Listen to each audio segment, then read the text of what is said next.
While some people barely notice the scores, others plans their entire week around kickoff times, feel genuine heartbreak over losses, and experience real euphoria when their team wins. And according to psychology, this isn't just liking sports. Their brains are responding in a very specific way. Stay with me because what I'm about to explain will completely change how you see sports obsessed people in your life, including why it's so hard for them just not to care. Let's clear something up right away. Obsessing over sports doesn't mean you're shallow, unintelligent, or emotionally immature. In fact, it often signals something deeper, a brain that's highly sensitive to narrative, competition, and belongings. And those traits didn't appear by accidents. Humans evolved to survive in groups. For most of history, belonging wasn't optional, it was life over death. Sports fandom taps directly into that ancient wiring.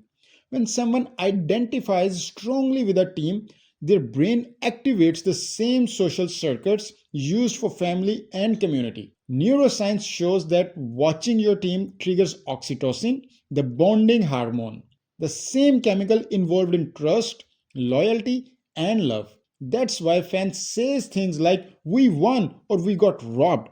Their brain genuinely registers the team as part of their self. For sports obsessed people, identity fusion is the key. Their personal identity overlaps with group identity. When the team succeeds, it boosts self worth. When it fails, it feels personal.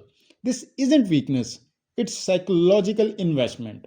Research shows that highly identified fans experiences games not as entertainment but as emotionally meaningful events with real stakes. To their nervous system, this isn't just a game. Now let's talk about dopamine. Sports are unpredictable by design. Every play, every possession carries uncertainty, and uncertainty is dopamine's favorite trigger. Brain scans shows that devoted fans show experience repeated dopamine spikes throughout a game, similar to what happens during a gambling or a competitive gaming.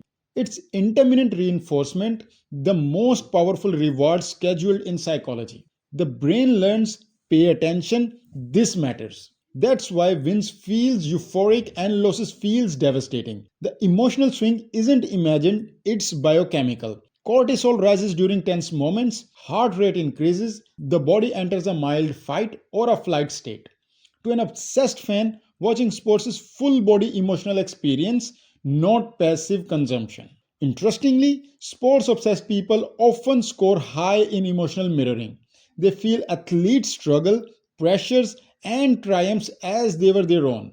This is called parasocial empathy. They practice caring deeply about outcomes they don't control, which can sharpen emotional sensitivity but also amplify stress. Sports obsessed brains crave narratives, underdog stories, redemption arcs, rivalries, dynasties, comebacks. Sports offer compressed, high stakes storytelling where efforts, sacrifice, and fate collide in real time. For many fans, sports supplies something modern life often lacks: shared myth, ritual, and collective meaning. This is why telling a sports obsessed person to just stop caring doesn't work. You're asking them to disengage from belongings, identity, dopamine, and meaning all at once.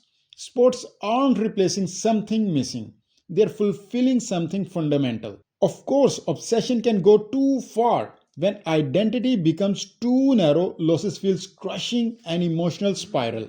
But at its core, sports obsession isn't irrational. It's deeply human. It's one way brain solves the problem of connection, purpose, and emotional intensity. So if you are someone who lives and dies by your team, you're not weak, dramatic, or unserious. Your brain is just playing a very old game with modern rules. And once you understand that, sports fandom stops looking ridiculous and starts looking inevitable.